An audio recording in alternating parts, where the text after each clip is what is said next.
Hey guys, welcome to another video. I'm Amy, this is my health and fitness channel, and today I'm going to talk about the power of your words and how you can use words to change your life.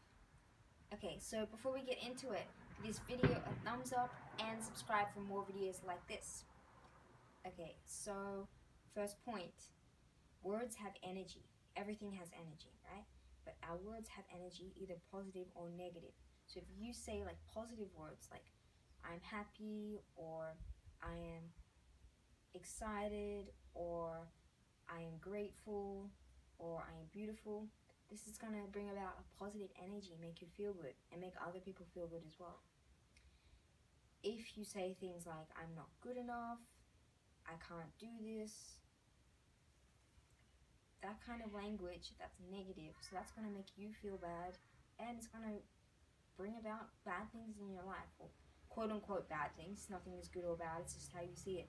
But it's going to bring about suffering. It's not going to create the life that you want.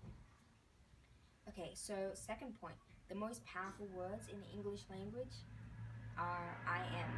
So whatever you put after the words I am is going to really create your identity.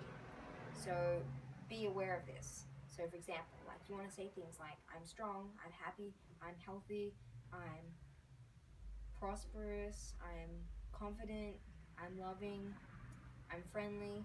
And if you say things like I'm like unworthy or I'm unlovable, then that's going to create a bad feeling, and it's going to create suffering in your life. So become aware of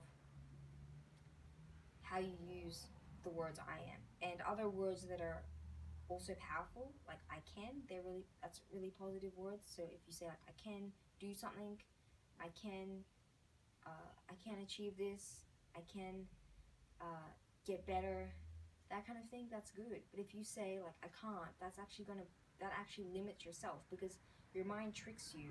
So when you say I can't do something, it actually believes that. It creates that belief. Whatever you tell your mind will create that belief. So if you say you can't do something, especially if you do it with repetition, it's going to convince you that you can't do it. You actually are incapable of doing it, which isn't true. It's not that you're incapable, it's just that you think you're incapable of doing it. So become aware if you ever say I can't. If you ever think that there's something you don't know how to do, just don't say anything about it.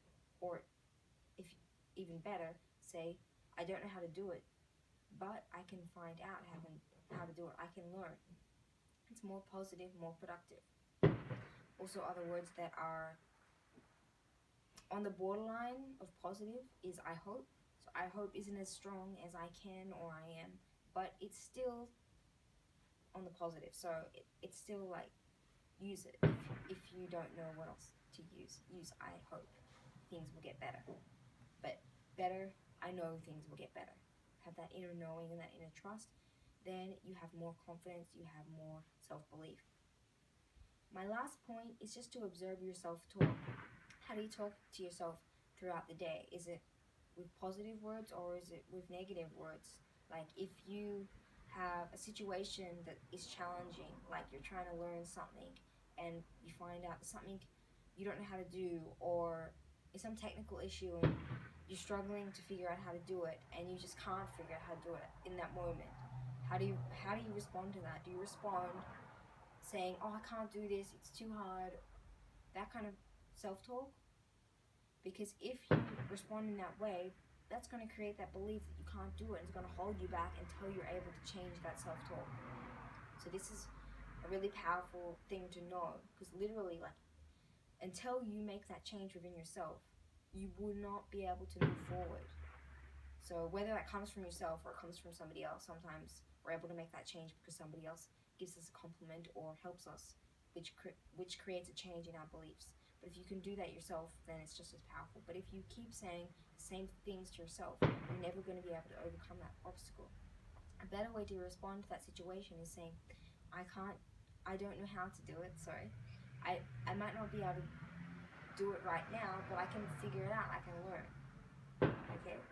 And so you really want to become aware of these thoughts and these like self-talk that you have with yourself.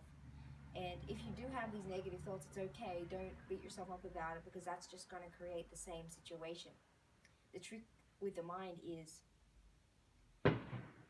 it's it's hard to see what's really going on because you're sort of coming at it from the same place. You have to look at it from an objective point of view to really make change.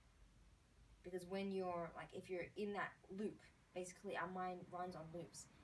If it's in that negative spiral, but you become aware of it, but you're not aware enough to really change it, then you're just going to create more of that negative self-doubt belief, if that makes sense. Because like I just said, if you're beating yourself up about thinking negative, then you're just recreating that loop. So that's a good point to note and become aware of that. So that's it for this video. I'll see you guys next time. Peace.